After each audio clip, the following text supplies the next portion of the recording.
കൊടുത്താൽ ആത്മമന്ന ലഭിക്കുന്നു. പണം കൊടുത്താൽ മണിമേട വാങ്ങുന്ന ആ മണിമേടയിൽ ശാശ്വതമായി വാഴുന്നു.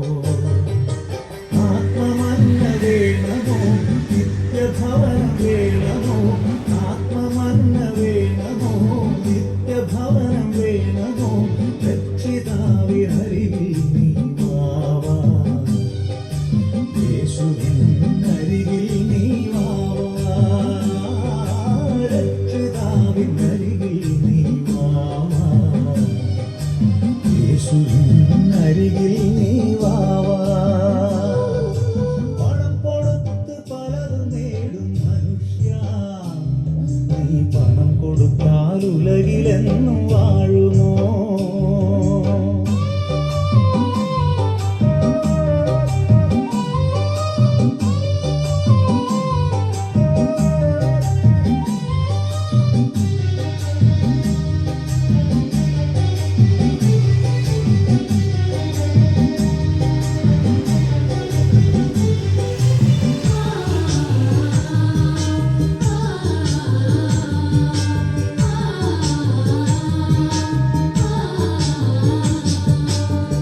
കൊടുത്താൽ പുസ്തകങ്ങൾ വാങ്ങാം, ആ പണം കൊടുത്താൽ ആത്മജ്ഞാനം ലഭിക്കുമോ?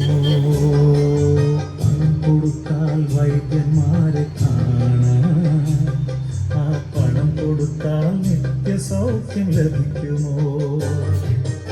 ആത്മജ്ഞാനം വേണമോ നിത്യസൗഖ്യം വേണമോ, ആത്മജ്ഞാനം വേണമോ നിത്യസൗഖ്യം വേണമോ, രക്ഷിതാവിനരികിൽ നീ വാവാ, യേശുവിനരികിൽ നീ വാവാ, രക്ഷിതാവിനരികിൽ നീ വാവാ, യേശുവിനരികിൽ നീ വാവാ. പണം കൊടുത്ത് പലതും നേടും മനുഷ്യ, നീ പണം കൊടുത്താൽ ഉലകിലെന്നും വാഴുമോ?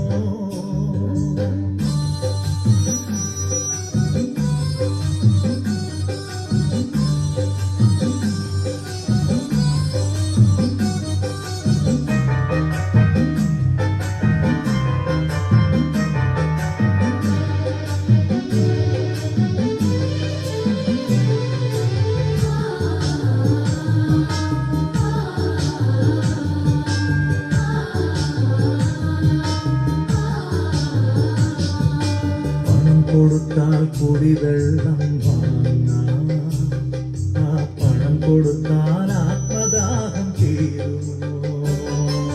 പണം കൊടുത്താൽ വിഗ്രഹങ്ങൾ വാങ്ങാം, ആ പണം കൊടുത്താൽ ദൈവശക്തി ലഭിക്കുമോ?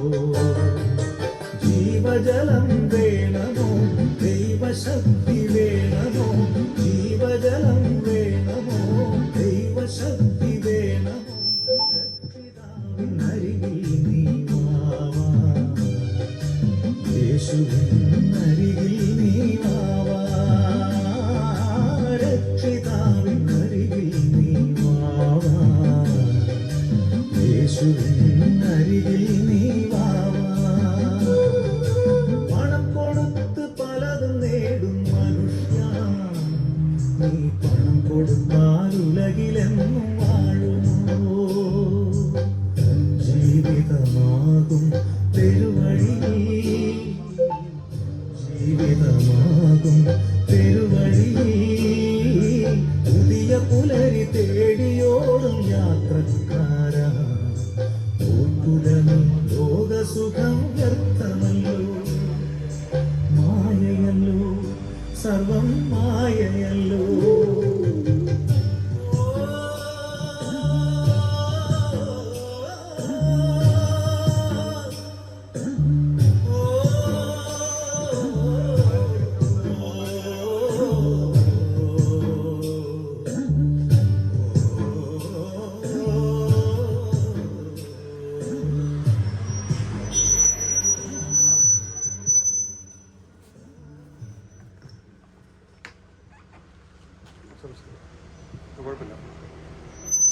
ഹല്ലേലൂയ.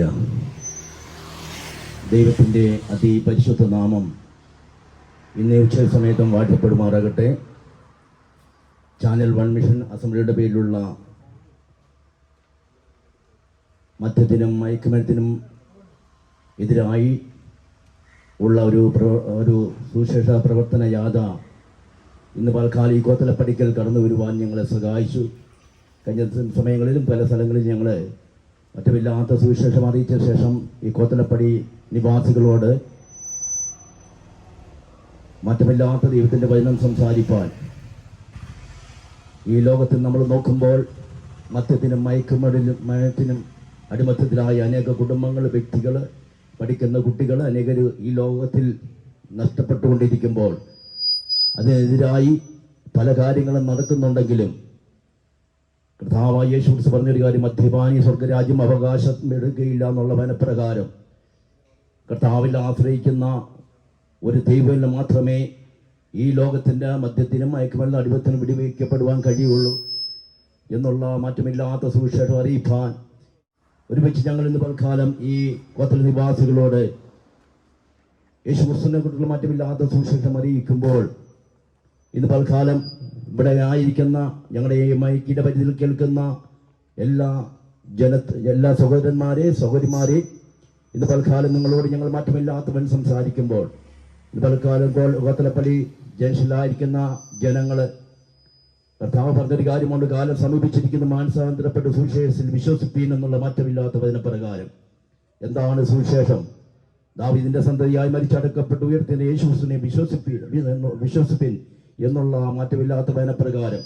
അതാവണം ഞങ്ങളുടെ സുവിശേഷമെന്ന് പൗലോസ് ലീഗ പറഞ്ഞതുപോലെ ഇന്ന് പാൽക്കാലം മാറ്റമില്ലാത്ത സുവിശേഷം ഈ കോത്തലപ്പടി ജനത്തിലുള്ള എല്ലാ ജനത്തോടും അറിയിക്കുവാത്തക്കവണ്ണം ഇന്ന് രാവിലെ ഈ സമയത്ത് ഞങ്ങളെ കർത്താവ് അയച്ചിരിക്കുക. സ്തോത്രം. ഭൂമിയിൽ എല്ലാവരോടും പോയി സുവിശേഷം അറിയിപ്പിന്നുള്ള ദൈവത്തിൻ്റെ വാഗ്ദത്തം അല്ലെങ്കിൽ ഞങ്ങളുടെ മേൽ കടക്കുന്നത് കൊണ്ട് ഇന്ന് രാവിലെ കാലം മുതൽ ഞങ്ങളെ ദൈവദാസന്മാർ ഇത് പല സ്ഥലങ്ങളിലും കടന്നു ഈ കോത്തലപ്പടി ജനത്തിലുള്ള നിവാസികളോട് അല്ലെങ്കിൽ അറിയിക്കുവാൻ തക്കണം കടന്നു വരുവാൻ റെഡിയായിത്തീർന്നു.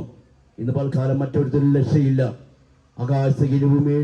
ആകാശത്തിന്റെ കീഴിൽ മനുഷ്യരിൽ നൽകപ്പെട്ട യേശുക്രിസ്തുവിന്റെ നാമമല്ലാതെ വേറൊരു നാമമില്ല.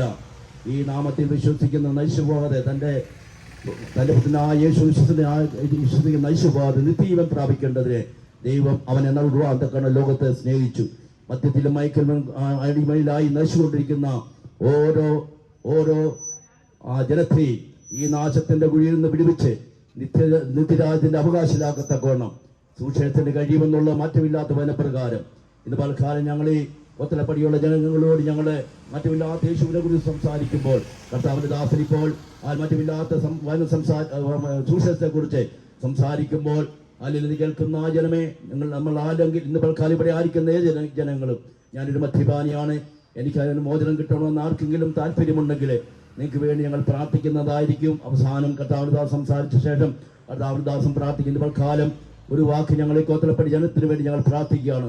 മഹാപരിശുദ്ധത്തിനുമായ ദൈവമേ, സ്വർഗ്ഗ പിതാവേ, ഇന്ന് രാവിലെ കാല ഈ സമയത്ത് ഈ കോത്തലപ്പടിയുള്ള ജനത്തിന്റെ അടിയിൽ നടുവിൽ വന്ന് അവിടുത്തെ മാറ്റമില്ലാത്ത സുവിശേഷം അറിയിപ്പാൻ ഞങ്ങളെ സഹായിച്ച കൃപയ്ക്കായി സ്തോത്രം.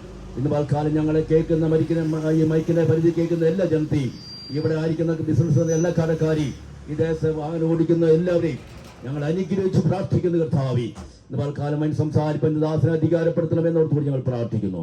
പ്രാർത്ഥനകളുടെ സ്തോത്രം യേശുവിന്റെ നാമത്തിൽ തന്നെ. ആമേൻ, ആമേൻ.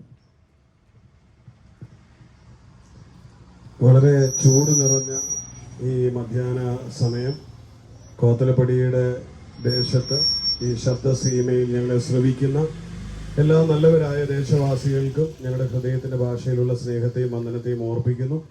കഠിനമായ ചൂടിലും ഈ ദേശത്ത് ബിസിനസ്സിലും അതുപോലെ തന്നെ വാഹനം ഓടിക്കുന്നതും തെരുവിലുമൊക്കെയായി വിശ്രമത്തിലുമൊക്കെ ആയിരിക്കുന്ന പ്രിയപ്പെട്ടവരുമൊക്കെ ഈ ഒരു സന്ദേശത്തിന് അല്പസമയം കാതോർക്കുവാൻ ഹൃദയപൂർവ്വം സ്വാഗതം ചെയ്യുകയാണ്. നമ്മുടെ ജീവിതത്തെ മാറ്റിമറിക്കുവാൻ കഴിയുന്ന ഒരു മനോഹരമായ സന്ദേശമായിരിക്കും ഇതെന്ന് എനിക്ക് ഉറപ്പുണ്ട്. മുൻവിധികളില്ലാതെ കേൾക്കുവാൻ കഴിയുന്നുവെങ്കിൽ നിങ്ങളുടെ ജീവിതത്തിന് അനുഗ്രഹത്തിന്റെ ഒരു സമ്പൂർണ്ണത പ്രദാനം ചെയ്യുവാൻ ഈ സന്ദേശത്തിന്റെ 15 മിനിറ്റ് അല്ലെങ്കിൽ ഒരു 10 മിനിറ്റ് നേരത്തെ ഈ സംസാരം നിങ്ങളുടെ ഹൃദയത്തെ തൊടുവാനിടയായി തീരുമെന്ന് ഞാൻ വിശ്വസിക്കുന്നു. ഇന്ന് കോത്തലപ്പടിയിൽ നിങ്ങളുടെ മധ്യത്തിൽ ഇത് പറഞ്ഞുകൊണ്ട് നിൽക്കുമ്പോൾ എന്നെ വളരെ സന്തോഷിപ്പിക്കുന്ന ഒരു കാര്യമുണ്ട്. നമ്മുടെ കോത്തലപ്പടിക്ക് അടുത്ത് ഉള്ള ഒരു സ്നേഹിതനാണ്. നമ്മുടെ തോണിപ്പാറയ്ക്ക് അടുത്തുള്ള പ്രിയ സ്നേഹിതനെ കഴിഞ്ഞ വർഷം ഇതുപോലെ ഞാൻ ഇവിടെ വരികയും ഇങ്ങനെ ഈ സുവിശേഷം പറഞ്ഞു പോവുകയൊക്കെ ചെയ്തപ്പോൾ ഒരു പ്രിയ സ്നേഹിതൻ സണ്ണിച്ചൻ എന്നെ പരിചയപ്പെടുത്തി. വിദേശത്തുള്ള തൻ്റെ ഒരു സുഹൃത്ത് ഇന്നടത്ത് താമസിക്കുന്നുണ്ട്. അദ്ദേഹം മദ്യത്താൽ തകർന്നു പോയൊരു മനുഷ്യനാണ്. അദ്ദേഹത്തോട് പോയി ഈ സന്ദേശം ഒന്ന് പറയണം, അദ്ദേഹത്തെ എങ്ങനെയെങ്കിലും മദ്യപാനത്തിൽ നിന്ന് പിന്തിരിക്കുവാൻ പറ്റിയിരുന്നെങ്കിൽ എന്ന് അദ്ദേഹം ആഗ്രഹത്തോടെ പറയുകയും അതിനുവേണ്ടി നിർബന്ധിക്കുകയും ചെയ്തത് പ്രകാരം ആ സ്ഥലത്ത് കടന്നു പോകുവാൻ, അദ്ദേഹത്തെ കാണുവാനും സംസാരിക്കുവാനും ഇടയായി തീർന്നു. ഇന്ന് ഞാൻ ഇവിടെ ഇരുന്ന് സംസാരിക്കുമ്പോൾ ഈ കടയിലായിരിക്കുന്ന പ്രിയ സ്നേഹിതൻ എന്നോട് പറയുകയായിരുന്നു, അദ്ദേഹം മദ്യപാനമൊക്കെ നിർത്തി നന്നായി കുടുംബം പോകുന്നു എന്ന് പറഞ്ഞത് കേട്ടപ്പോൾ എൻ്റെ ഹൃദയത്തിൽ വലിയ സന്തോഷമുണ്ടായിരുന്നു, വലിയ ഒരു ആനന്ദമുണ്ടായി. അതുകൊണ്ട് തന്നെയാണ് ഈ വഴിമധ്യേ ഇവിടെ തന്നെ നിർത്തി ഈ ഒരു സാക്ഷ്യം പറഞ്ഞിട്ട്, ഞാൻ അദ്ദേഹത്തിന്റെ പേര് ഇവിടെ ഉച്ചരിക്കുന്നില്ല, നിങ്ങൾക്കൊക്കെ അറിയാവുന്ന ആളാണ്. 24 മണിക്കൂറും വെള്ളമായിരുന്ന ഒരു മനുഷ്യനായിരുന്നു അദ്ദേഹം. കഴിഞ്ഞ കുറെ കാലങ്ങളായിട്ട് തകർന്ന് തരിപ്പണമായി പോയൊരു മനുഷ്യനാണ്. അദ്ദേഹത്തിന്റെ ജീവിതത്തിൽ ബിസിനസ് ഉണ്ടായിരുന്നു, ബിസിനസ്സുകളൊക്കെ മണിമലയിൽ ഉണ്ടായിരുന്നു, അതുമെല്ലാം തകർന്നു പോയി. അദ്ദേഹത്തിന്റെ ജീവിതത്തിൽ ദൈവം അത്ഭുതം പ്രവർത്തിച്ചു എന്ന് ഞാൻ പൂർണ്ണമായും വിശ്വസിക്കുന്നു. അന്ന് ഞാൻ വന്ന് അദ്ദേഹത്തോട് സുവിശേഷം പറയാനായിട്ട് അവിടെ ചെന്നപ്പോൾ അദ്ദേഹം വീട്ടിൽ കയറ്റുകയില്ലായിരുന്നു, അദ്ദേഹം മദ്യലഹരിയിലായിരുന്നു. പക്ഷേ 2-3 പ്രാവശ്യം അദ്ദേഹത്തിന്റെ അടുത്ത് വരുവാനും സംസാരിക്കാനും ഒക്കെ ഇടയായി തീർന്നു. ഇന്ന് അദ്ദേഹം പൂർണ്ണമായും മദ്യത്തിൽ നിന്ന് വിമോചിതനായി താൻ സന്തോഷത്തോടെ വസിക്കുന്നു എന്നറിഞ്ഞതിൽ എനിക്ക് വളരെ സന്തോഷം. അതുകൊണ്ട് ആമുഖമായി ഞാൻ ആ ഒരു സാക്ഷ്യം ഇവിടെ പങ്കുവെച്ചിട്ട് തുടർന്ന് ഞാൻ എന്നെ ഏൽപ്പിച്ച കർത്തവ്യത്തിലേക്ക് മുൻപോട്ട് പോകുവാനായിട്ടാണ് ഞാൻ ആഗ്രഹിക്കുന്നത്. ഇവിടെ വന്നു നിൽക്കുന്നതിന്റെ ആധികാരിക ഉദ്ദേശം ഇങ്ങനെയുള്ളൂ. വിശുദ്ധ ബൈബിൾ പറയുന്നത് ഒരുവൻ പോലും നശിച്ചു പോകരുത് എന്ന് വിശുദ്ധ പുസ്തകത്തിൽ കർത്താവായ യേശു ക്രിസ്തു പ്രഖ്യാപിച്ചിരിക്കുക. ഒരുവൻ പോലും നശിച്ചു പോകാതെ നിത്യജീവൻ പ്രാപിക്കേണ്ടതിന് ദൈവം തന്റെ ഏകജാതനായ പുത്രനെ നൽകുവാൻ തപ്പോണം ലോകത്തെ സ്നേഹിച്ചു. അപ്പോൾ ഒരു വ്യക്തി പോലും നശിച്ചു പോകുന്നത് ഇഷ്ടപ്പെടാത്ത ഒരേ ഒരാളേ ഉള്ളൂ, അത് നമ്മുടെ തമ്പുരാനാണ്. സ്തോത്രം. ഒരു കുടുംബത്തിലെ ഒരാൾ നഷ്ടപ്പെടുന്നതിൽ ചിലപ്പോൾ അപ്പനോ അമ്മയ്ക്കോ സഹോദരങ്ങൾക്കോ മക്കൾക്കോ ഭാര്യയ്ക്കോ ഒക്കെ വിഷമം തോന്നും. അയൽവക്കക്കാർക്കൊന്നും വലിയ വിഷമം തോന്നണമെന്നില്ല, നാട്ടുകാർക്കും വലിയ വിഷയമില്ല. അവൻ പോയി അവൻ കുടിച്ചു തീർന്നു എന്നത് വിചാരിച്ച് നമ്മൾ അങ്ങ് എഴുതി തള്ളും. അവൻ കടക്കണിയിലാണ്, അവൻ ആത്മഹത്യ ചെയ്ത് പോട്ടെ, ആർക്ക് പോയി, അവനും അവന്റെ കുടുംബത്തിനും പോയി. നമ്മളത് മറന്നു പോകും, ഓർമ്മകളിൽ നിന്ന് തന്നെ മറന്നു പോകും. നമ്മളൊരു നിസ്സാര കാര്യം പോലെ നമ്മുടെ കൺമുൻപിൽ അങ്ങനെ പൊലിഞ്ഞു പോയ അനേകരുണ്ട്. ഞാൻ കഴിഞ്ഞ വർഷം അദ്ദേഹത്തിന്റെ വീട്ടിൽ വന്ന് അദ്ദേഹത്തോട് ഈ സ്നേഹ സന്ദേശം പറഞ്ഞ് കുടിക്കരുതെന്നൊക്കെ പറഞ്ഞ് ആശ്വസിപ്പിക്കുമ്പോൾ അന്ന് ഞാൻ ആ വീട്ടിൽ നിന്ന് ഇറങ്ങി പുറപ്പെടുമ്പോൾ അതിന്റെ തൊട്ട് താഴത്തെ കവലയിൽ ഒരു യൗവനക്കാരൻ ആത്മഹത്യ ചെയ്തത് കേൾക്കുവാൻ ഇടയായി തീർന്നു. അദ്ദേഹത്തിന്റെ ബോർഡൊക്കെ അവിടെ വെച്ചിട്ടുണ്ട്, ആ ശവാടക്കിന്റെ ഇതിനു വേണ്ടി വെച്ചിട്ടുണ്ട്. അതായത് അവിടുത്തെ കടയിൽ, ആ തോണിപ്പാറയ്ക്ക് അപ്പുറത്തുള്ള കവലയിൽ താഴെ ഇറങ്ങി നിന്നപ്പോൾ അദ്ദേഹം അവിടുത്തെ ആ കടയിലെ അച്ചായൻ പറഞ്ഞു, ഇവിടെ വന്നു ഇതൊന്ന് നിങ്ങൾ പറഞ്ഞേച്ചു പോ, ഏതായാലും ഇവിടം വരെ വന്നതല്ലേ, നാരങ്ങാവെള്ളം കുടിച്ചിട്ട് ആ കവലയിൽ നിന്നും പറഞ്ഞു, ആത്മഹത്യ ചെയ്യേണ്ട, നിന്റെ ആത്മാവിനെ രക്ഷിക്കുവാൻ കഴിയുന്ന ഒരു രക്ഷകനുണ്ട്, നിന്റെ അവസ്ഥ എന്തായിരുന്നാലും മാറ്റും. കടമായിക്കോട്ടെ, ഭാരമായിക്കോട്ടെ, രോഗമായിക്കോട്ടെ, കുടുംബ തകർച്ചയായിക്കോട്ടെ, എന്തായാലും മനുഷ്യന് പരിഹരിക്കാൻ കഴിയത്തില്ലെങ്കിലും പരിഹരിക്കാൻ കഴിയുന്ന ഒരുവനുണ്ട്, അവനാണ് നമ്മെ മെനഞ്ഞത്. തിരുവചനം പറയുന്നത്, നിന്റെ അമ്മയുടെ ഉദരത്തിൽ നിന്നെ ഉരുവാക്കിയത് തമ്പുരാനാണെന്നാ പറയുന്നത്. നമ്മൾ ആരും സ്വയമേ ജനിച്ചവരല്ല, തമ്പുരാന്റെ മുൻനിർണയ പ്രകാരം ഈ ഭൂമിയിൽ ജനിക്കപ്പെട്ടവരാ. അതിന് കാരണമായി തീർന്നിരിക്കുന്നത് ദൈവം തമ്പുരാനാണ്. അങ്ങനെ ഈ കോത്തലപ്പടിയിൽ നിങ്ങൾ ജനിച്ച് ഇവിടെ നിങ്ങൾ ആയിരിക്കുന്നു എങ്കിൽ ദൈവത്തിന് നിങ്ങളെ പറ്റി ഒരു ഉദ്ദേശം ഉള്ളത് കൊണ്ടാണ് നിങ്ങൾ ഈ ദേശത്ത് ജനിച്ചതും ഇവിടെ വളർത്തപ്പെട്ടതും ഈ സാഹചര്യങ്ങളിലായിരിക്കുന്നതും. അപ്പോൾ ദൈവം നമുക്ക് നൽകിയ ഈ അവസരം ഈ ദേശത്ത് നമ്മൾ അനുഗ്രഹമായി പാർത്ത് ദൈവത്തെ മഹത്വപ്പെടുത്തി കർത്താവിന്റെ വരവിന് മുമ്പിൽ നിത്യതയിൽ ചേർക്കപ്പെടുമോ എന്നുള്ളതാണ് ദൈവം ആഗ്രഹിക്കുന്നത്. അതുകൊണ്ട് തന്നെ കേൾക്കുന്ന പ്രിയമുള്ളവരെ, ദൈവത്തിന്റെ ഉദ്ദേശമായ മനുഷ്യ സൃഷ്ടിയെ പരാജയപ്പെടുത്തുവാൻ ശ്രമിച്ചത് ഒരേ ഒരാളാണ്. അത് നമ്മുടെ അയൽവക്കക്കാരനാണോ? അല്ലേ അല്ല. നിങ്ങളുടെ സ്നേഹിതരോ കുടുംബക്കാരോ ആണോ? അല്ലേ അല്ല. നിങ്ങളോട് വൈരാഗ്യം പുലർത്തുന്ന ഏതെങ്കിലും അന്യമതങ്ങളിൽപ്പെട്ടവരാണോ? അല്ലേ അല്ല. അങ്ങനെ നിങ്ങളെ ജോലി ചെയ്യുന്ന സ്ഥാപനത്തിൽ ആരെങ്കിലും ആണോ? അല്ല. ആരും അല്ല നമ്മുടെ ശത്രു. നമ്മുടെ ശത്രു എന്ന് പറയുന്നത് മനുഷ്യന്റെ ശത്രു പിശാചാണ്. പിശാച് മനുഷ്യനെ ആകർഷിച്ച് അവനെ വലകളിൽ കുടുക്കി ലഹരികൾക്ക് അടിമപ്പെടുത്തുന്നു, മോഷണ പ്രവർത്തികളിൽ അടിമപ്പെടുത്തുന്നു, അടിപിടികളിൽ ഏർപ്പെടുത്തുന്നു, കൊലപാതകങ്ങളിൽ ചെന്നെത്തിക്കുന്നു. മനുഷ്യന്റെ ഭാവിയെ തകർക്കുന്നത് പിശാചിന്റെ പദ്ധതിയാണ്. ഒരിക്കലും ദൈവം വിഭാവനം ചെയ്ത മനുഷ്യ പദ്ധതിയിൽ മനുഷ്യൻ തമ്മിൽ കീറുകയോ തല്ലി കീറുകയോ കൊലവിളി നടത്തി കൊലപാതകം നടത്തുകയോ ശത്രുതാ മനോഭാവത്തോടെ പരസ്പരം മത്സരിച്ച് ജീവിക്കുകയോ ഒന്നും ദൈവത്തിന്റെ പദ്ധതിയേ അല്ല. ദൈവത്തിന് മക്കളാണ് നമ്മൾ. ഏക മക്കളെ ഒരുപോലെ കാണുന്ന ദൈവം നമ്മളെല്ലാവരും ആ സ്നേഹത്തിൽ വസിക്കണമെന്നാണ് ആഗ്രഹിക്കുന്നത്. എന്നാൽ എന്നെ കേൾക്കുന്ന പ്രിയമുള്ളവരെ, ചതിയനായ പിശാച് മനുഷ്യ ഹൃദയങ്ങളിൽ കൂടുകൂട്ടിയിട്ട് മനുഷ്യനെ കാപട്യത്തിന്റെ വഞ്ചനകളിലേക്ക് തള്ളിവിട്ടിട്ട് അവനെ തമ്മിലടിപ്പിച്ചും പടലപ്പിണക്കമുണ്ടാക്കി അപ്പനെയും മക്കളെയും തമ്മിൽ തല്ലിച്ചും ഭാര്യയും ഭർത്താവിനെയും തമ്മിൽ തല്ലിച്ചും കുഞ്ഞുങ്ങൾ അപ്പനമ്മമാരുമായി തല്ലി തകർത്തും അങ്ങനെ ജീവിതങ്ങളെ മുച്ചൂട് മുടിച്ചുകൊണ്ട് കുടുംബങ്ങളെ വികലമാക്കി കളഞ്ഞത് പിശാചിന്റെ ആയുധമാണ്. അതിന്റെ പരിണിത ഫലമായി എന്ത് പറ്റി? കുടുംബങ്ങൾ തകർന്നുപോയി, വ്യക്തികൾ തകർന്നുപോയി, തലമുറകൾ ആത്മഹത്യ ചെയ്തു, ലഹരികൾ കടിമയായി പോയി, ഭാര്യ ഭർത്തൃ ബന്ധങ്ങൾ ഉടഞ്ഞു, കുടുംബജീവിതങ്ങൾ തകർന്നുടയുവാൻ ഇടയായി തീർന്നു. അസമാധാനത്തിന്റെ വിത്തുകൾ ഭവനങ്ങളിലും ദേശങ്ങളിലും വാരി വിതറി പിശാച് അത് കണ്ട് ആനന്ദിച്ചു. സഹോദരങ്ങളെ പോലെ ഒന്നിച്ച് ജീവിച്ചവർ തമ്മിലടിച്ചു. മതത്തിന്റെ പേരിൽ, രാഷ്ട്രീയത്തിന്റെ പേരിൽ തമ്മിൽ തലകീറി തെരുവുകളിൽ രക്തപ്പുഴ ഒഴുക്കിക്കൊണ്ട് മനുഷ്യൻ ജീവിതത്തിൽ പിശാചിന്റെ കളിപ്പാട്ടമായി മാറുന്ന അനുഭവം നാം ചുറ്റുവട്ടം കണ്ടുകൊണ്ടിരിക്കുകയാണ്. സ്നേഹിതരൊക്കെയാണ്, ഒരേ കുടുംബത്തിൽ പിറന്നവരാണ്, പക്ഷേ രാഷ്ട്രീയത്തിന്റെ പേരിൽ പകപോക്കലിനായി കാലുവെട്ടുന്നു, കൈവെട്ടുന്നു, തലവെട്ടുന്നു, രക്തപ്പൂക്കളം ഒരുക്കുകയാണ് മനുഷ്യൻ തെരുവീതികളിൽ. ആർക്ക് നഷ്ടം വന്നു? രാഷ്ട്രീയ പാർട്ടിക്ക് എന്തെങ്കിലും നഷ്ടം വന്നോ? ഒരുവർക്കുമില്ല. അവർ മനുഷ്യന്റെ രക്തത്തിൽ ചവിട്ടിക്കൊണ്ട് അവരവരുടെ കസേരകൾ ഉറപ്പിക്കുകയാണ്. നാം തമ്മിൽ സഹോദരങ്ങളാണെന്ന് തിരിച്ചറിയാതെ നാം വീട്ടുന്ന പകയുടെ പേരിൽ, അവർ കുത്തിവെച്ച വിദ്വേഷത്തിന്റെ പകയുടെ പേരിൽ സഹോദരങ്ങളെ വെട്ടിക്കീറിക്കൊണ്ട് രാഷ്ട്രീയത്തിന്റെ പകപോക്കലുകൾക്കും പടയോട്ടങ്ങൾക്കും ഇടയിൽ പൊലിഞ്ഞു വീഴുന്ന അനേക കുടുംബ ജീവിതങ്ങളാണ്, തലമുറകളാണ് നശിച്ചു പോകുന്നത്. അതെ, കുടുംബ ബന്ധങ്ങൾ ഛിദ്രമായി പോകുകയാണ്. സമൂഹത്തിൽ അധംപതനത്തിന് വഴിയൊരുക്കുന്ന ഇതുപോലുള്ള ദുഷ്പ്രവണതകളിൽ നിന്ന് മനുഷ്യന് വിമോചനം കിട്ടണമെങ്കിൽ അവൻ ദൈവത്തെ തിരിച്ചറിയുകയും ദൈവസ്നേഹത്തിലേക്ക് കടന്നു വരികയും ചെയ്യണം. ദൈവത്തിന്റെ സ്നേഹം പകയുണ്ടാക്കുന്നതല്ല, അത് നിസ്വാർത്ഥമായ സ്നേഹമാണ്, അൺകണ്ടീഷണൽ, ഉപാധികളില്ലാത്ത സ്നേഹമാണ്. അത് പരസ്പരം മുഖപക്ഷമില്ലാതെ സ്നേഹിക്കുന്ന സ്നേഹമാണ്. അത് വർണ്ണങ്ങളുടെയും വർഗങ്ങളുടെയും പേരിൽ വേർതിരിക്കുന്ന സ്നേഹമല്ല, മതങ്ങളുടെ പേരിൽ വേർതിരിക്കുന്നതുമല്ല, പാർട്ടികളുടെയും രാഷ്ട്രീയത്തിന്റെയും പേരിൽ വേർതിരിച്ചു നിൽക്കുന്നതല്ല. അതെ, ഒരേ രക്തമാണ് നാം ഓരോരുത്തരും, നാം ഒരേ കുലങ്ങളിൽ പിറക്കപ്പെട്ടവരാണ്.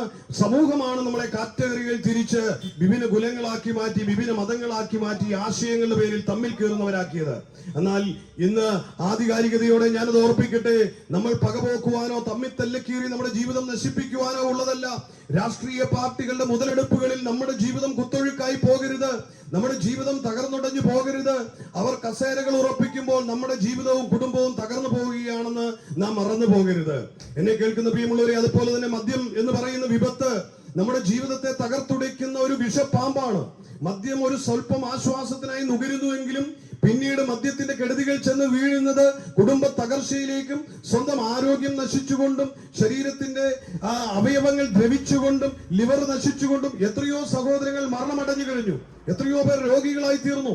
സിഗരറ്റ് പാക്കറ്റിന്റെ പുറത്ത് എഴുതി വെച്ചിരിക്കുക ഇത് ആരോഗ്യത്തിന് ഹാനികരമാണ്, മദ്യക്കുപ്പിയുടെ പുറത്ത് എഴുതി വെച്ചിരിക്കുക ഇത് ആരോഗ്യത്തിന് ഹാനികരമാണ്, വിഷമാണ് എന്ന് പറയുകയാണ്. എങ്കിലും നമ്മൾ ആ വിഷത്തെ വാരി പുൽകുകയാണ്, അത് വിഴുങ്ങുകയാണ്, അത് എന്തോ ആർത്തിയോടെ നമ്മൾ ചെയ്യുകയാണ്. പ്രിയമുള്ളവരെ, അത് ചെയ്യാൻ പ്രേരിപ്പിക്കുന്നത് എന്താണെന്നാണ് ഞാൻ ഈ പറഞ്ഞു വന്നത്. തിന്മ ചെയ്യുവാൻ പ്രേരിപ്പിക്കുന്നത് ഇഹലോകത്തിന്റെ ഇരുട്ടിന്റെ ശക്തിയായ പിശാചാണ്.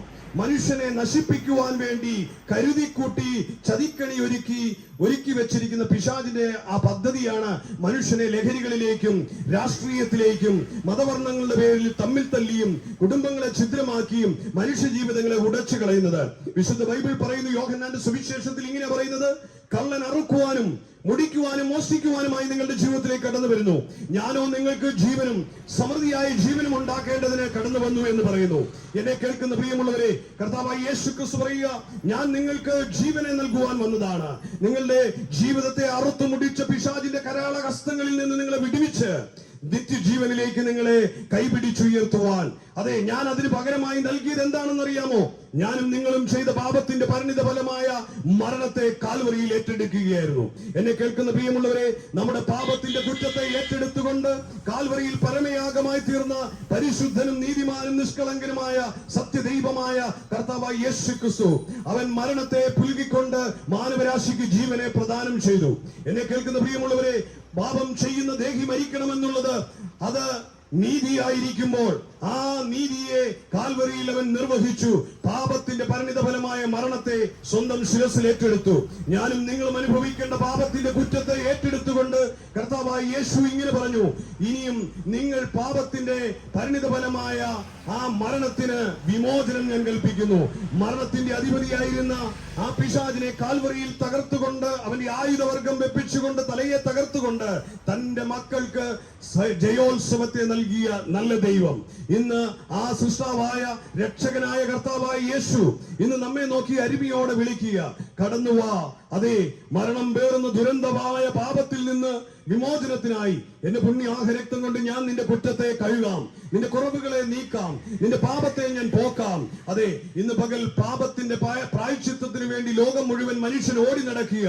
നേർച്ച കാഴ്ചകളും തീർത്ഥയാത്രകളും പുണ്യകർമ്മങ്ങളും ഒക്കെ ചെയ്ത് ബാഹ്യമായ പ്രവർത്തികൾ കൊണ്ട് ദൈവത്തെ പ്രസാദിപ്പിച്ചുകൊണ്ട് പാപമോചനം ഇല്ലേ ഇല്ല. വിശുദ്ധ ബൈബിൾ പറയുന്നു, വിശ്വാസത്താൽ നിനക്ക് നീതീകരണം ലഭിക്കും. കർത്താവായ യേശു ക്രിസ്തുവിന്റെ ക്രൂശ് മരണത്തിൽ വിശ്വസിച്ച് അവന്റെ അടക്ക പുനരുദ്ധാനത്തിലൂടെ സംഭവിക്കുന്നത് എന്റെ പാപത്തിന്റെ മോക്ഷമാണെന്ന് ആര് ഹൃദയത്തിൽ വിശ്വസിച്ചുകൊണ്ട് നാവുകൊണ്ട് അത് ഏറ്റു പറഞ്ഞാൽ അവർ ആ ദൈവത്തിന്റെ മക്കൾ എന്ന പദവിയിലേക്ക് എത്തിച്ചേരുകയും പാപമോചനം അല്ലെങ്കിൽ പാപമോക്ഷം ലഭിക്കുകയും ചെയ്യും. ഈ പാപം നമ്മളിൽ കിടക്കുന്നത് കൊണ്ടാണ് ഇന്ന് നാം അനുഭവിക്കുന്ന സകല തിന്മകളും നാം അനുഭവിക്കേണ്ടി വരുന്നത്. ഇന്ന് നിങ്ങൾ അനുഭവിക്കുന്ന രോഗബന്ധനങ്ങൾ, കുടുംബ തകർച്ചകൾ, ലഹരിയുടെ അതിപ്രസരണങ്ങൾ, സാമൂഹിക വിരുദ്ധതകൾ, കലാപങ്ങൾ, സകല തിന്മയുടെയും കൂടാരമാണ് പാപം. പാപത്തിന്റെ അധിപതി എന്ന് പറയുന്നത് പിശാചാണ്. പിശാചിന്റെ ആഗ്രഹം ഒന്ന് മാത്രമേ ഉള്ളൂ, പാപത്തിലൂടെ ഇഴച്ചു വലച്ച് നിന്റെ ജീവിതത്തെ ദുർഘടമാക്കി, ദുഷ്കരമാക്കി, നശിച്ച് അതെ ശപിക്കപ്പെട്ട ഒരു ജീവിതാനുഭവം പേറി നിന്റെ ജീവിതം ഈ മണ്ണിൽ പട്ടടങ്ങി നീ നിത്യമായ നരകത്തിന് യോഗ്യനായി തീരണം. അതിനുവേണ്ടി മത്സര ബുദ്ധിയോടെ പിശാചി കെണികൾ ഒരുക്കി മനുഷ്യനെ വലയ്ക്കുവാൻ വേണ്ടി, ആകർഷിക്കുവാൻ വേണ്ടി, വശീകരിക്കുവാൻ വേണ്ടി അവൻ പലവിധമായ കെണികൾ ഒരുക്കുക. ചിലർ മോഷണ കേസുകളിൽ പ്രതി, ചിലർ വ്യഭിചാരങ്ങളിൽ പ്രതി, ചിലർ കൊലപാതകങ്ങളിൽ പ്രതി, ചിലർ സാമൂഹിക വിരുദ്ധ പ്രവർത്തികളിൽ പ്രതി, ചിലർ ലഹരികൾക്ക് അടിമ. ഇന്ന് കാലഘട്ടത്തിലേക്ക് നോക്കിയാൽ യുവതലമുറ മുഴുവൻ സിന്തറ്റിക് ലഹരികൾ പോലുള്ള MDMA പോലുള്ള ആധുനിക കെമിക്കൽ ലഹരികളിലേക്ക് അടിമപ്പെട്ടു പോയിട്ട് വീട്ടിലും കൂട്ടിലും ഒരു പ്രയോജനവുമില്ലാതെ നാടിന് തന്നെ ശാപമായി തീരുന്ന ഒരു കാലഘട്ടം. പോലീസിന് തലവേദനയായി മാറുന്നു, രാഷ്ട്രത്തിന് ഭാരമാകുന്നു, രാഷ്ട്രശില്പികളായി മാറേണ്ട യുവതലമുറ രാഷ്ട്രത്തിന് ശാപമായി മാറുന്നു. ഇതിന്റെ എല്ലാം പിന്നിൽ പ്രവർത്തിക്കുന്ന ശക്തി എന്ന് പറയുന്നത് തിന്മയുടെ ശക്തിയായ പിശാചാണ് എന്ന് തിരിച്ചറിയുക അത്യാവശ്യമാണ്. പ്രിയമുള്ളവരെ, ഞാൻ ഇന്ന് പ്രസംഗിക്കുന്നത് ഒരു മതത്തെ പറ്റിയല്ല, ഞാനൊരു മതത്തിന്റെ വാക്താവുമല്ല, ഞാനൊരു പ്രസ്ഥാനത്തിന് കീഴിൽ വസിക്കുന്നയാളുമല്ല. എനിക്കറിയാം, എന്നെ ശാപത്തിൽ നിന്ന് വിടുവിച്ചൊരു തമ്പുരാനെ അറിയാം. കള്ളിന്റെയും മദ്യത്തിന്റെയും ലഹരിയുടെയും കഞ്ചാവിന്റെയും അടിമത്തങ്ങളിൽ നിന്ന് എനിക്ക് വിമോചനം തന്ന ഒരു രക്ഷകൻ, എന്റെ ശാപഗ്രസ്തമായ ജീവിതത്തിന് വിമോചനം തന്നൊരു രക്ഷകൻ, എന്റെ തകർന്നുടഞ്ഞു പോയ ജീവിതത്തെ പണിതെടുത്തൊരു രക്ഷകൻ, അവന്റെ നാമമാണ് ഞാൻ ഇന്ന് ഉയർത്തുന്നത്, കർത്താവായ യേശു ക്രിസ്തു. ആ നാമത്തെ വിളിച്ചപേക്ഷിക്കുന്നവന് അതേ സകല അടിമത്തങ്ങളിൽ നിന്നും വിമോചനം ലഭിക്കുമെന്ന് ഉറക്കെ പറയുന്നതിൽ എനിക്ക് ആക്ഷേപമില്ല. പ്രിയമുള്ളവരെ, കാരണം ഞാനത് ആസ്വദിക്കുകയും അനുഭവിക്കുകയും ചെയ്യുന്ന വ്യക്തിയാണ്. പാപത്തിന്റെ മോചനം എന്താണെന്ന് ഞാൻ രുചിച്ചറിയുന്ന വ്യക്തിയാണ്. ലഹരിയുടെ അടിമത്തങ്ങളിൽ നിന്ന് എനിക്ക് കിട്ടിയ വിമോചനം അതെന്നെ ഉറക്കെ പ്രഖ്യാപിക്കുവാൻ ഇടയാക്കി തീർക്കുന്നു. കുടുംബത്തിന്, അമ്മയ്ക്കും അപ്പനും ശാപമായി, സമൂഹത്തിന് ബാധ്യതയായി കേസുകളിൽപ്പെട്ട് തകർന്നുടഞ്ഞു പോയ എന്റെ ജീവിതത്തിന് വിമോചനം നൽകുവാൻ ഒരു റീഎഡിഷൻ സെന്ററിനും കഴിഞ്ഞില്ല, പോലീസ് കേസുകൾക്ക് കഴിഞ്ഞില്ല, കൗൺസിലിംഗുകൾക്ക് കഴിഞ്ഞില്ല. പക്ഷേ ഇന്ന് എനിക്ക് ആധികാരികതയോടെ അത് ഉറപ്പിക്കുവാൻ കഴിയും. എന്റെ ജീവിതത്തിന് വിമോചനം നൽകിയത് കർത്താവായ യേശു ക്രിസ്തുവിലുള്ള വിശ്വാസത്താൽ എനിക്ക് കിട്ടിയ നീതീകരണമാണ്. അതിലൂടെ എനിക്ക് കിട്ടിയ പാപമോക്ഷമാണ്. സാമാന്യ മര്യാദയുള്ള അനുഗ്രഹീതമായ ഒരു ജീവിതം ജീവിക്കുവാൻ, ഒരു മാന്യതയുള്ള ജീവിതത്തിന് ഇടയാക്കി തീർത്തത്. മദ്യപിച്ച് ഇതുപോലുള്ള കലിങ്കുകളിലും കടത്തിണ്ണകളിലും ഒക്കെ കിടന്ന രാവുകൾ ഞാൻ ഇന്നും ഓർത്തു പോവുകയാണ്. അതെ, ഒരു മൃഗതുല്യമായ ജീവിതത്തിന്റെ അവസ്ഥയിൽ നിന്ന് എനിക്കൊരു മനുഷ്യനെ പോലെ ജീവിക്കുവാനുള്ള അവസരം ഒരുക്കി തന്നത് ഈ നല്ല രക്ഷിതാവാണ്. അതുകൊണ്ട് ഇന്ന് പകൽ ഞാൻ ഇവിടെ ഉയർത്തിക്കാട്ടുന്ന ഈ നല്ല രക്ഷകനായ കർത്താവായ യേശു ക്രിസ്തു മുഖപക്ഷമില്ലാതെ ആര് ഇന്ന് ഹൃദയം തുറന്ന് വിളിക്കുമോ, എന്റെ അവസ്ഥകൾക്ക് ഒരു ഭേദം തരണം. ഹല്ലേലൂയ.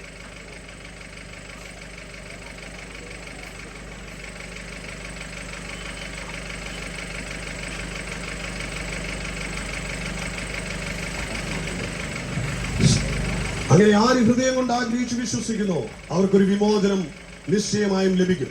അതുകൊണ്ട് ഇന്ന് ഈ മധ്യാഹ്ന സമയം കോത്തലപ്പടിയിലുള്ള ദേശവാസികളോട് ഹൃദയപൂർവ്വം ഞാനൊരു സഹോദരൻ എന്ന നിലയിൽ ആഹ്വാനം ചെയ്യുകയാണ്. യേശുവിനെ കർത്താവും രക്ഷകനുമായി സ്വീകരിച്ചുകൊണ്ട് ശാപമോക്ഷമുള്ള ഒരു ജീവിതത്തിലേക്ക്, പാപവിമോചനം പ്രാപിക്കുന്ന ഒരു ജീവിതത്തിലേക്ക്, നിത്യജീവന്റെ അവകാശ പദവിയിലേക്ക് നിങ്ങളെ സ്വാഗതം ചെയ്തുകൊണ്ട് ഞാൻ എന്റെ വാക്കുകൾക്ക് വിരാമം കുറിക്കുക. അതെ, യേശു നിത്യജീവൻ പ്രദാനം ചെയ്യുന്നു, പാപമോചനം നൽകുന്നു, ശാപത്തിൽ നിന്ന് വിമോചനം തരുന്നു, രോഗിയെ സൗഖ്യമാക്കുന്നു. ഇന്ന് എന്നെ കേൾക്കുന്ന പ്രിയമുള്ളവരെ, അതെ, യേശു ക്രിസ്തു ഏക രക്ഷകൻ, സത്യ ദൈവം, നിത്യ ജീവൻ. അവൻ ആകാശത്തിന് കീഴിൽ മനുഷ്യരുടെ നൽകപ്പെട്ട ഏക രക്ഷപ്പെടുവാനുള്ള നാമം. ആ നാമത്തിൽ ആശ്രയിക്കുവാൻ കോത്തലപ്പടി ദേശനിവാസികളെ ആഹ്വാനം ചെയ്തുകൊണ്ട് വാക്കുകൾക്ക് വിരാമം കുറിച്ച് നിങ്ങൾക്കായി ഒരു വാക്ക് പ്രാർത്ഥിക്കുന്നു. കരുണാസമ്പന്നനായ ഞങ്ങളുടെ പിതാവേ, അങ്ങയുടെ പുത്രനായ യേശുവിന്റെ നാമം ഉയർത്തപ്പെടും.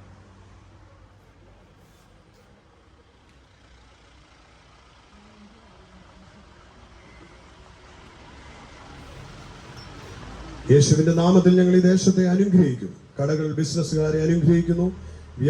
വാഹനം ഓടിക്കുന്ന പ്രിയ സഹോദരങ്ങളെ അനുഗ്രഹിക്കുന്നു. ഇവിടെ വഴിയോരങ്ങളിൽ ശ്രദ്ധയോടെ കേട്ടുനിന്ന പ്രിയപ്പെട്ട ഓരോരുത്തരെയും ഞങ്ങൾ അനുഗ്രഹിച്ച് പ്രാർത്ഥിക്കുന്നു. കൃപയുടെ കരങ്ങളിൽ ഏൽപ്പിക്കുന്നു. ദേശത്തെ കണ്ണുനീരുകൾ തുടയ്ക്കണം, ശാപങ്ങളെ നീക്കണം, സമാധാനത്തെ അയക്കണം, ദാരിദ്ര്യം തുടച്ചു നീക്കി സമ്പത്തിനെ അയക്കണം, കലഹങ്ങൾ മാറണം, കുടുംബങ്ങൾ ഓരോന്നും അനുഗ്രഹിക്കപ്പെടണം. യേശുവിൻ നാമത്തിൽ ഞങ്ങൾ ദേശത്തെ അനുഗ്രഹിച്ച് മടങ്ങുന്നു. കൃപയുടെ കരങ്ങളിൽ ഏൽപ്പിക്കുന്നു. പിതാവ് പ്രാർത്ഥന കേൾക്കുന്നതിനായി സ്തോത്രം. ഇൻ ജീസസ് നെയിം, ആമേൻ. ഇത്രത്തോളം സമയം ഞങ്ങളെ ശ്രമിച്ച എല്ലാ ദേശനിവാസികൾക്കും ഞങ്ങളുടെ ഹൃദയഭാഷയിലുള്ള സ്നേഹവും നന്ദിയും ഓർപ്പിച്ചുകൊണ്ട് ഞങ്ങൾ കടന്നു പോകുന്നു. God bless you. Love you everyone.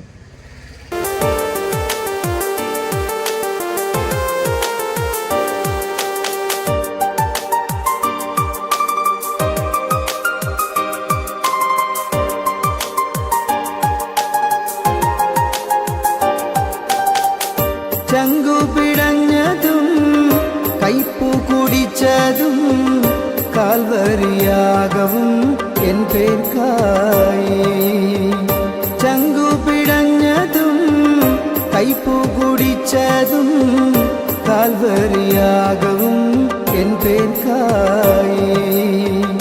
കാരിരുമ്പാണിയോ മുൾക്കിരീടമോ അല്ല, ക്രൂശിലെ നൊമ്പരം ഞാനായിരുന്നല്ലോ. കാരിരുമ്പാണിയോ മുൾക്കിരീടമോ അല്ല, ക്രൂശിലെ നൊമ്പരം ഞാനായിരുന്നല്ലോ.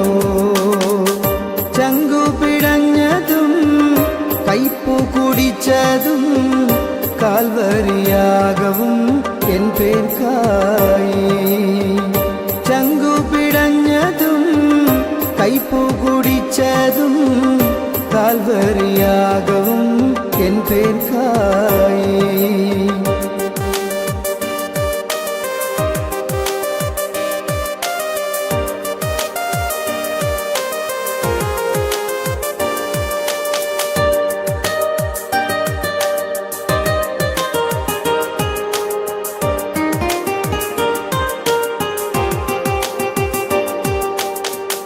പാപിയാം നിന്നെയും തള്ളുകയില്ല, പാപത്തിനാഴം ആരായുകയില്ല.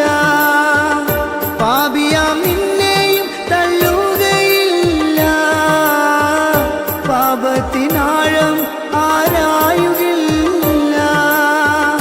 കണ്ണീർ തുടയ്ക്കുന്ന കാരുണ്യമായി നാഥൻ, കാലുകളിടരാതെ കാക്കുന്നവൻ. കണ്ണീർ തുടയ്ക്കുന്ന കാരുണ്യമായി നാഥൻ, കാലുകളിടരാതെ കാക്കുന്നവൻ. ചങ്കു പിടഞ്ഞതും കൈപ്പു കുടിച്ചതും കാൽവരിയാകവും എൻ പേർക്കായി. ചങ്കു പിടഞ്ഞതും കൈപ്പു കുടിച്ചതും കാൽവരിയാകവും എൻ പേർക്കായി.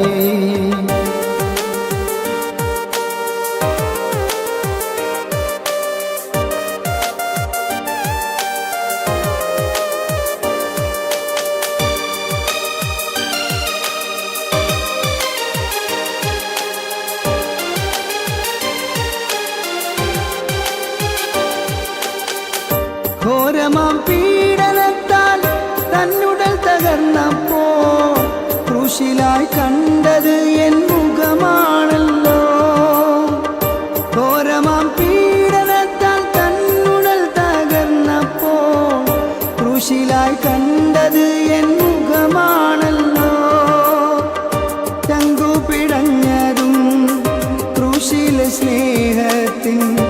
ആഴങ്ങളാരായുവാൻ സാധ്യമല്ല. ചങ്കു പിടഞ്ഞതും ക്രൂശിലെ സ്നേഹത്തിൻ ആഴങ്ങളാരായുവാൻ സാധ്യമല്ല. ചങ്കു പിടഞ്ഞതും കൈപ്പു കുടിച്ചതും കാൽവരിയാകവും എൻ പേർക്കായി. ചങ്കു പിടഞ്ഞതും കൈപ്പു കുടിച്ചതും കാൽവരിയാകവും എൻ പേർക്കായി. കാരിരുമ്പാണിയോ മുൾക്കിരീടമോ അല്ല, ക്രൂശിലെ നൊമ്പരം ഞാനായിരുന്നല്ലോ. കാരിരുമ്പാണിയോ മുൾക്കിരീടമോ അല്ല, ക്രൂശിലെ നൊമ്പരം ഞാനായിരുന്നല്ലോ. ചങ്കു പിടഞ്ഞതും കൈപ്പു കുടിച്ചതും കാൽവരിയാകവും